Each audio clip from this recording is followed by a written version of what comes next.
महाभारत का युद्ध होने वाला है। कौरव और पांडव दोनों ही अपने अपने लिए सेनाएं एकत्रित कर रहे हैं। दोनों ही पक्ष जोर लगा रहे हैं कि ज़्यादा से ज़्यादा महायोद्धा उनकी सेना में शामिल। इसी को ध्यान में रखते हुए जहां दुर्योधन पहले ही प्रभु श्री कृष्ण से उनकी नारायणी सेना ले चुका है और पांडवों के पक्ष में सिर्फ और सिर्फ नारायण आए हैं, प्रभु श्री कृष्ण आए हैं, वह भी अस्त्र नहीं उठाएंगे। अब सोचिए, एक पक्ष को जिसके पास नारायणी सेना है उसे अभिमान होता जा रहा है कि मेरे पास बाहुबल ज़्यादा होने वाला है, लेकिन दूसरा पक्ष धर्म युद्ध के लिए तैयार बैठा है। वह इस पर विचार करता है कि अंतिम और निर्णायक विजय सत्य की ही होगी। सत्य की विजय को ध्यान में रखते हुए भी अपने रिश्तेदारों को, इष्ट मित्रों को अपनी ओर मिलाने का प्रयत्न किया जा रहा है। इसी बीच पांडवों के मामा मद्र नरेश शल्य युद्ध में शामिल होने के लिए आते हैं। ये सूचना कौरवों को भी प्राप्त हो जाती है। शकुनी कहाँ पीछे रहने वाला था। वो तो चाहता ही था कि पांडवों के परिजन, उनके नाते रिश्तेदार, जिनसे उनका खून का रिश्ता है, उनके अपने इष्ट मित्र यदि कुछ ही कौरवों की तरफ से पांडवों से युद्ध करें तो पांडवों के लिए इससे बड़ी समस्या और क्या हो सकती है। हुआ भी यही। शकुनी ने दुर्योधन को समझाया कि महाराज शल्य पांडवों के मामा हैं और वह पांडवों की तरफ से युद्ध करने के लिए आ रहे हैं, क्योंकि पांडव सर्वाधिक महत्व द्वारिकाधीश श्री कृष्ण को देते हैं।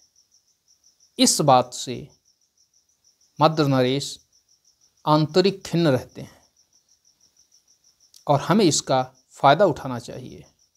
ये हमारे लिए उचित अवसर है जब पांडवों का ही अपना निकटतम संबंधी उनके सामने अस्त्र शस्त्र लेकर खड़ा होगा, तब पांडवों के सामने विषम परिस्थितियां उत्पन्न हो जाएंगी। जब अपने स्वयं के मामा गांधार नरेश शकुनी के द्वारा ऐसे शब्द सुनता है दुर्योधन, तो वह भी तुरंत ही, क्योंकि देखिए, जो अधर्म की दिशा में काम कर रहा होता है उसकी प्रवृत्ति ही हो जाती है अधर्म करने की। वो शल्य के पास जाता है और शल्य को रास्ते में ही अपने आतिथ्य के लिए आमंत्रित करता है। शल्य भी राजा थे और किसी राजा को यदि आतिथ्य प्रदान किया जा रहा हो तो वो उसको कैसे छोड़ सकता था। शल्य ने भी दुर्योधन के आतिथ्य को स्वीकार कर लिया।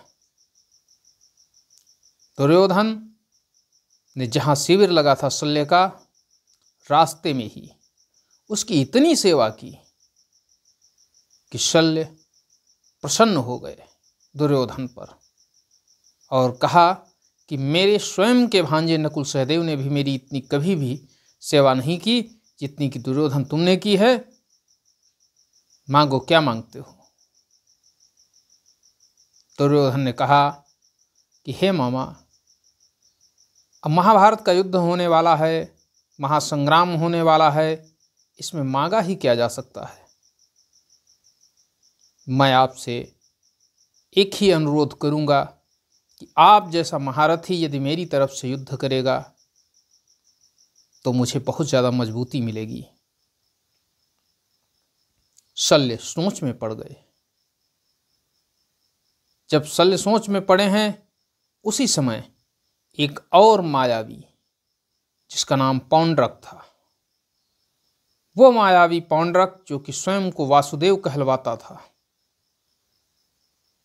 प्रभु श्री कृष्ण से ईर्ष्या करता था, प्रभु श्री कृष्ण को वास्तविक वासुदेव न कह करके उन्हें छलिया कहता था और असुरों में वासुदेव के रूप में पूजा जाता था।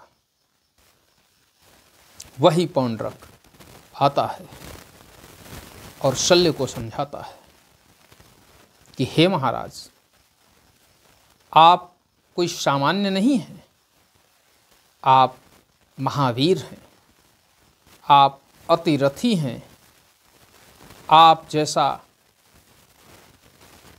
दूसरा कोई योद्धा नहीं है, आप नीति निपुण हैं, आप विद्वान हैं, आप धर्मज्ञ हैं, फिर भी आप संशय में पड़े हुए हैं। अरे भले ही तुम्हारे पांडव भांजे हैं, लेकिन उन भांजों में भी नकुल सहदेव ही तो तुम्हारे भांजे हैं, जिनका तो कुछ होने वाला नहीं। वहाँ चलती तो युधिष्ठिर की है और युधिष्ठिर के उन दो बलवान भाइयों की, बरकोदर भीम और गांडीवधारी अर्जुन की। और ये पांचों पांडव कृष्ण को अपना आराध्य मानते हैं। ये वही कृष्ण जिस पर 17 बार लगातार आपने आक्रमण किया और 18वीं बार आक्रमण करने के कारण उन्हें मथुरा छोड़ना पड़ा। जो रणछोड़ हो, भगोड़ा हो, उसको ये अपना आराध्य घोषित किए हैं, उसको ये वासुदेव कह रहे हैं, जबकि वास्तव में वासुदेव मैं हूं। मुझे हर तरफ से सहयोग भी मिल रहा है, यहाँ तक कि महाराज जरासंध भी मुझे वासुदेव के रूप में स्वीकार करते हैं। और रही आपकी बात, तो आप भी तो संघ में शामिल हैं। सम्राट जरासंध के जो राजाओं का संघ है, उसमें मद्र देश भी शामिल है। महाराज शल्य, आप उनकी तरफ से युद्ध भी करने गए थे मथुरा पर जब चढ़ाई हुई थी। तो अब संशय आप छोड़िए और ये एक उचित अवसर आपको मिलेगा महाभारत के युद्ध में, जब इस छलिया कृष्ण की कलई खोली जाएगी। इसके पास जो माया है, उस माया को समाप्त किया जाएगा और ये वासुदेव बनने का जो ढोंग रच रहा है, उसे भी हम सब मिलकर उखाड़ देंगे। शल्य भी अनाचारी थे। कैसे? अनाचारी का सहयोग तो अनाचारी ही करता है। प्रभु श्री कृष्ण पर जब आक्रमण जरासंध ने किया तो उसके साथ में शल्य ने महती भूमिका निभाई। काल यवन को मथुरा पर आक्रमण करने के लिए आमंत्रित करने वाला कोई और नहीं बल्कि मद्र नरेश शल्य ही थे। तो शल्य को तो स्वाभाविक था कि ये जो धर्म यज्ञ होने वाला था, जिसे महाभारत के रूप में जाना जाता है, इसमें उनकी आहुति तो पड़नी ही पड़नी थी। विधि का विधान था। और यदि शल्य पांडवों के पक्ष से युद्ध करते तो स्वाभाविक थी उनकी मृत्यु नहीं होती, क्योंकि शल्य की मृत्यु धर्मराज युधिष्ठिर के हाथों होनी थी। इसलिए उन्हें तो पांडवों के विपक्ष में रहना ही रहना था। जब पौंड्रक ने समझाया, उनका मन विचलित हो गया और उन्होंने दुर्योधन को आश्वासन दे दिया कि वो दुर्योधन के पक्ष से युद्ध करेंगे। ज्यों ही ये आश्वासन दुर्योधन को मिला, त्यों ही पांडवों के गुप्तचर पांडवों के शिविर में पहुंचे और उन्होंने धर्मराज युधिष्ठिर को बताया कि हे राजन, आपके मामा मद्र नरेश शल्य पांडवों की ओर से युद्ध न करके कौरवों की तरफ से युद्ध करेंगे। ये बात न ही धर्मराज युधिष्ठिर को हजम हुई और ना ही नकुल, सहदेव, भीम और अर्जुन को, क्योंकि मेरे सगे मामा जब मेरे विरुद्ध युद्ध करेंगे, आताताई अनाचारी का साथ देंगे, तो कोई भी व्यक्ति कैसे बर्दाश्त कर सकता है। और धर्मराज युधिष्ठिर भी इसको स्वीकार नहीं कर पा रहे थे। लेकिन नकुल और सहदेव दोनों लोगों का गुस्सा कुछ ज़्यादा ही था, क्योंकि वह उनके वास्तविक सगे मामा थे। इस वजह से पांचों पांडव महाराज शल्य के शिविर में पहुंचते हैं। वो सोचते हैं कि महाराज शल्य को मना दिया जाएगा तो वह हमारे पक्ष से युद्ध करने के लिए तैयार हो जाएंगे। अब समस्या ये थी कि जहां पांडवों के पास 7 अक्षौणी सेना थी, तो वहीं कौरवों के पास 11 अक्षौणी सेना थी। सेना की संख्या ज़्यादा होने के साथ साथ कौरवों के पास महारथियों की भी संख्या ज़्यादा थी। कौरवों के पास पितामह भीष्म, गुरु द्रोण, कृपाचार्य, अश्वत्थामा, अंगराज कर्ण जैसे अति प्रबल और महाप्रतापी योद्धा थे, जिनकी कोई काट ही नहीं थी।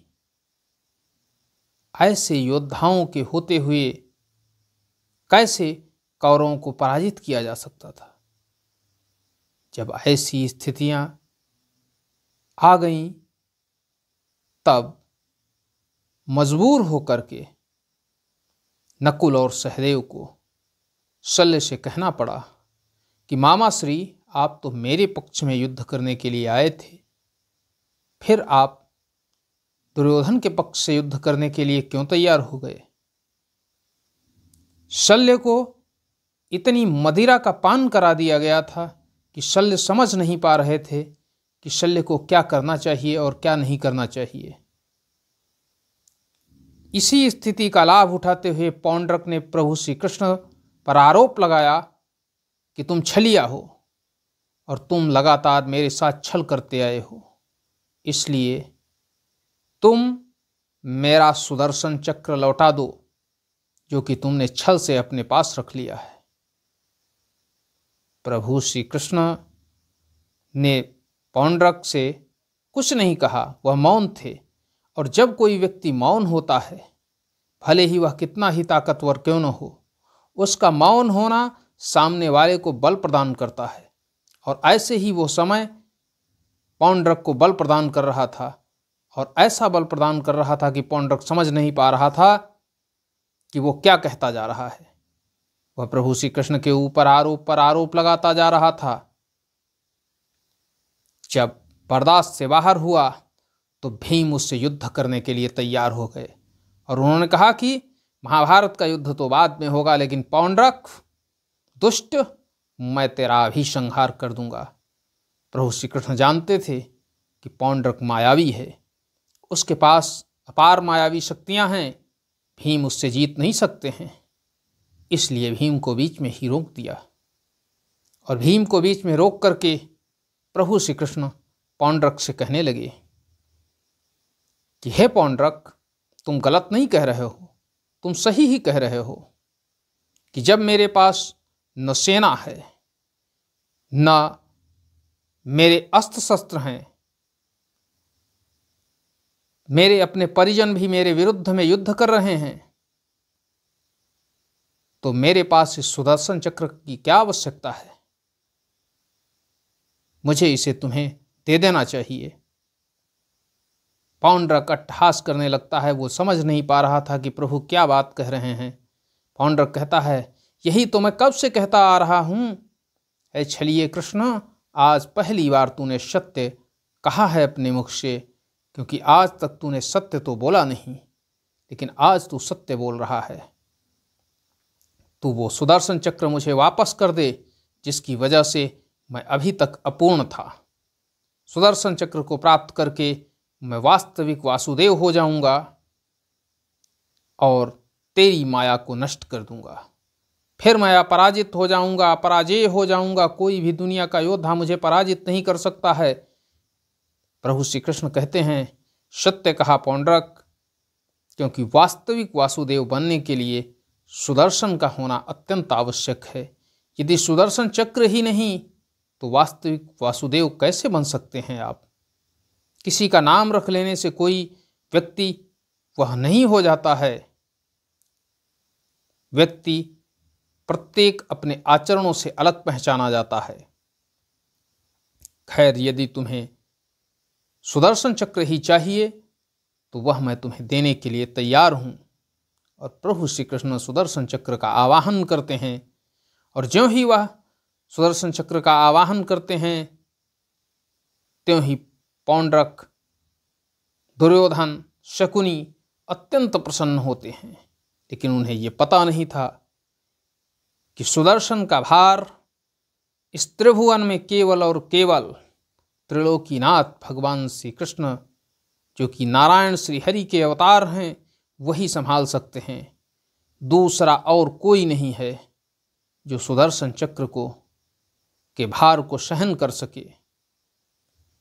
प्रभु सुदर्शन चक्र से को पौंड्रक के पास जाने का आदेश देते हैं। दोनों ही पक्षों को साक्षी मानकर सुदर्शन पौंड्रक के पास भेजते हैं। ज्यों ही पौंड्रक के हाथ में सुदर्शन आता है, पौंड्रक अति प्रसन्न हो जाता है, बावला सा हो जाता है। वो ये नहीं समझ पाता है कि वो क्या बक रहा है, लेकिन वो बकता चला जाता है। ज्यों ही उसके हाथ में आता है सुदर्शन, वह उसे अपनी उंगली पर धारण करता है। लेकिन धारण करना क्या था कि सुदर्शन का भार बढ़ने लगता है, क्योंकि अभी तो प्रभु ने भेजा था तो एकदम भार न बढ़ करके लगातार बढ़ता जा रहा था। अब एक जिस उंगली पर सुदर्शन को साधे हुए था, उस हाथ को दूसरे हाथ से पकड़ रहा है, पीड़ा से व्याकुल हो रहा है। सुदर्शन सहित वह भूमि में धंसने लगा। तब प्रभु श्री कृष्ण ने उस सुदर्शन चक्र को अपने पास बुला लिया, क्योंकि वह जानते थे कि इसी के साथ पौंड्रक का अंत हो जाएगा। लेकिन पौंड्रक का अंत तो उस जगह पर प्रभु को करना था जहां पर पौंड्रक का अंत होता और पौंड्रक नगरी का वास्तविक राजा गद्दी पर बैठता, क्योंकि यहाँ पर उसका अंत होने से वास्तविक राजा गद्दी पर बैठने वाला नहीं था। इसलिए प्रभु पौंड्रक को उस स्थान पर भी क्षमा कर देते हैं। और सुदर्शन चक्र जब वापस प्रभु श्री कृष्ण के पास आता है तो ये बात दुर्योधन, शकुनी और पौंड्रक को अत्यंत ही खल जाती है। लेकिन इस बात से कर्ण प्रसन्न होता है, क्योंकि कर्ण जानता था कि वासुदेव स्वयं श्री कृष्ण हैं। उनके अतिरिक्त किसी का भी इस पृथ्वी पर अवतार के रूप में जन्म नहीं हुआ है। और ये पौंड्रक, जो कि जन्म से ही छलिया है, इसने तो अपने चाचा को गद्दी से उतार करके गद्दी पर आसीन हुआ है। ये दुरात्मा है। इसने अपनी प्रजा के साथ अन्याय किया है। इसने कभी भी दीन दुखियों की मदद नहीं की है। कमजोर को इसने सदैव सताया है। प्रभु श्री कृष्ण सुदर्शन ग्रहण करने के बाद पांडवों के साथ वापस निकलते हैं। जब उस शिविर से, तो पीछे से पौंड्रक उनके ऊपर आक्रमण कर देता है और वह ऐसे अस्त्र का संधान करता है जिसका वार अचूक था, लेकिन कर्ण एक ही वार से उसको नष्ट कर देता है। कर्ण के ऐसा नष्ट करते ही पौंड्रक कर्ण के ऊपर विश्वासघाती होने का आरोप लगाता है। दुर्योधन भी पौंड्रक का पक्ष लेता है कर्ण कुछ कह भी नहीं पा रहा था, लेकिन कर्ण बताता है कि मैं मित्र, बलवान और योद्धा दुर्योधन का हूँ, मैं एक धूर्त व्यक्ति का मित्र नहीं हूँ। इसलिए मेरे विषय में कहने का अधिकार केवल और केवल दुर्योधन को है, उसके अतिरिक्त ना ही पौंड्रक को है और ना ही किसी अन्य को। इस बात से दुर्योधन प्रसन्न होता है। प्रभु श्री कृष्ण वहाँ से पांडवों के शिविर में चले आते हैं और दूसरी तरफ प्रभु श्री कृष्ण की इस स्थिति को देख करके दुर्योधन अत्यंत ही परेशान होता है। तब शकुनी उसे समझाते हैं कि परेशान मत हो, मैं जानता हूँ कि पौंड्रक यहाँ से युद्ध में भाग लिए बिना ही अपने घर वापस चला जाएगा, लेकिन अब पौंड्रक अपना कार्य पूरा कर चुका है, अब हमें उसकी आवश्यकता नहीं है। उसने महाराज शल्य को दिग्भ्रमित कर दिया है और महाराज शल्य अब मेरे पक्ष से युद्ध करेंगे, मेरे लिए यही सबसे उत्तम है। मित्रों, इसके बाद क्या होता है, किस तरह से अपने कुनबा को बढ़ाने के लिए पांडव किस किस को अपने पक्ष में मिलाते हैं, उसके बारे में भी बताएंगे। लेकिन आज के लिए बस इतना ही। मिलते हैं अगले दिन अगली वीडियो के साथ, अगली कहानी के साथ। तब तक के लिए जय हिंद, जय भारत। नमस्कार मित्रों।